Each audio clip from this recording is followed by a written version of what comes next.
Today, we're launching projects in Tracelight. So projects are a way for you to organize all your files and chats and artifacts about a particular model all in the same place. So let me show you how it works.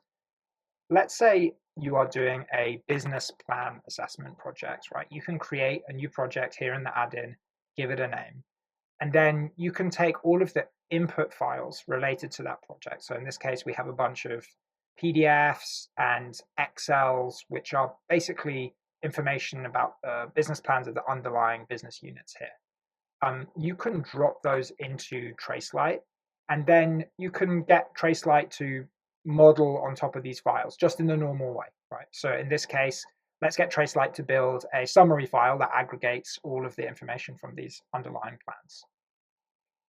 So far, so normal, but here's where the project comes in. So once Tracelight has done this work, I can go to my project workspace. And in this workspace, I can see all of those files and all of that context basically laid out.